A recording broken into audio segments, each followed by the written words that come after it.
ang tanong ng isa nating masugid na taga-subaybay na si Idol Ray Kayanong. Ano ba ang tatak ng Rose Gold 921 ba? At yan po ang ating pag-aaralan sa video natin ito. Lamang ang may alam.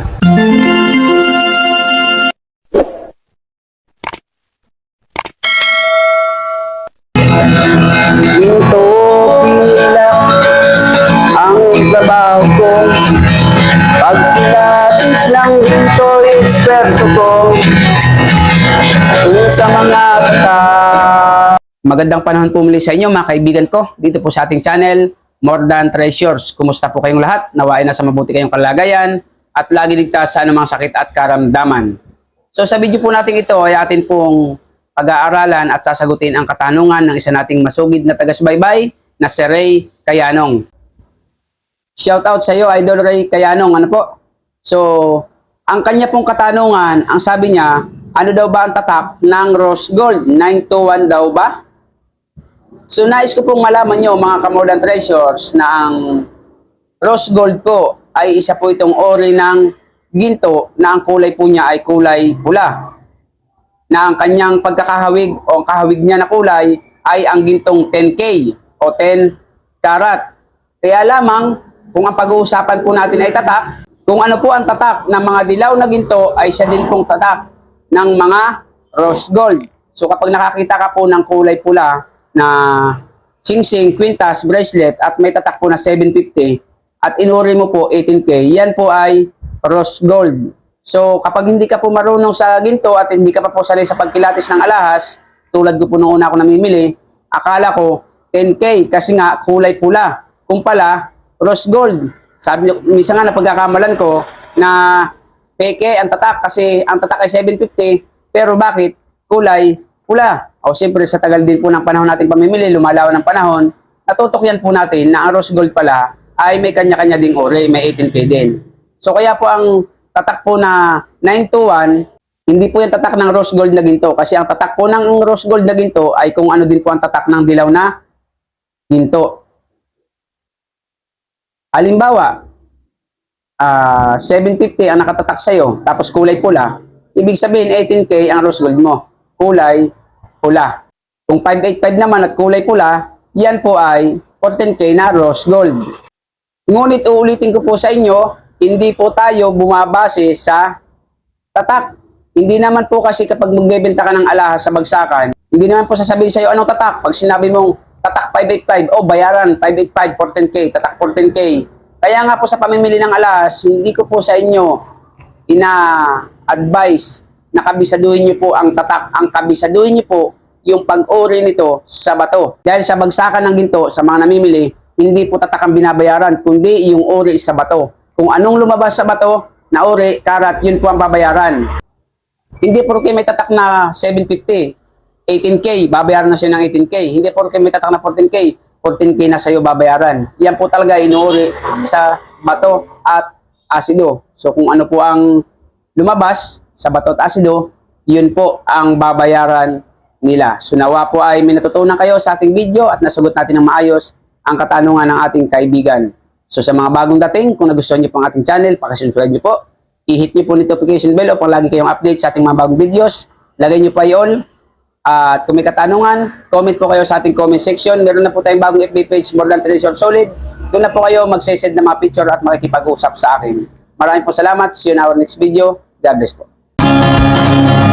Mayroon akong itatanong sa inyo, sa inyong lahat na nakikinig ng awit ko.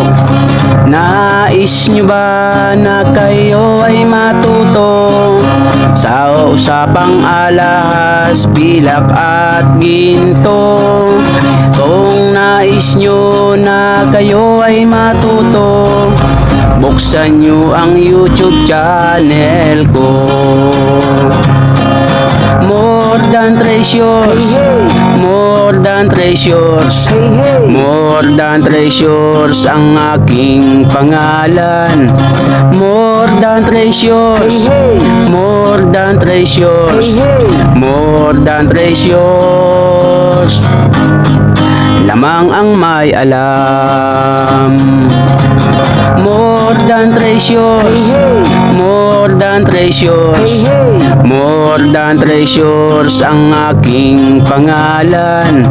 More than treasures. More than treasures. More than treasures. Lamang ang may alam. Lamang ang may alam.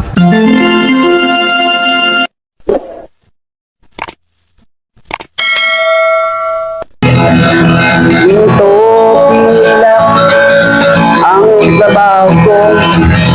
Pag pilates lang ginto eksperto ko.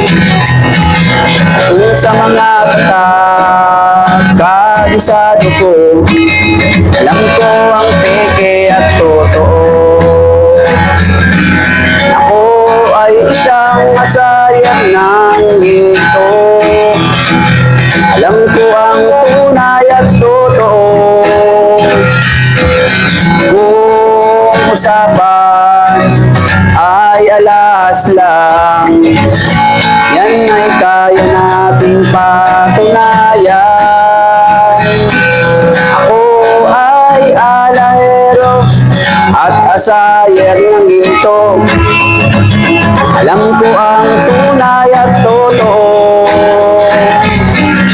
Walang maitatago kung usapan ay ginto. Pagkat ang alahero'y eksperto sa ginto. Mayroon ngayong bagong pauso. Mahal daw ang bariyang 10 piso. 2001. Ang iba naman ay 5 piso. Ang iba ay 20 peso, lagpas kwelyo. Kung sila'y inyong tawagan, chat ko at kahit reply wala man lang. Pagkat ito ang katotohanan. Sa usapang barya, sila'y walang alam. Ginto pilak ang trabaho ko. Pag pilates ng ginto'y eksperto ko. Kung sa mga ay kabisado ko. Alam ko ang peke at totoo. Ako ay isang asayer ng ginto. Alam ko ang tunay at totoo. Walang maitatago kung usapan ay ginto. Pagkat ang alahero'y eksperto sa ginto. May mga taong akala mo ay may alam. Sa pagkilatis ng ginto ay nakikialam. Ngunit ang kanilang ginagawang paraan ay napakalayo na sa katotohanan. Ginto pilak ang trabaho ko. Pag pilates ng ginto eksperto ko. Kung sa mga ay kabisado ko. Alam ko ang peke at totoo. Ako ay isang asayer ng ginto. Alam ko ang tunay at totoo.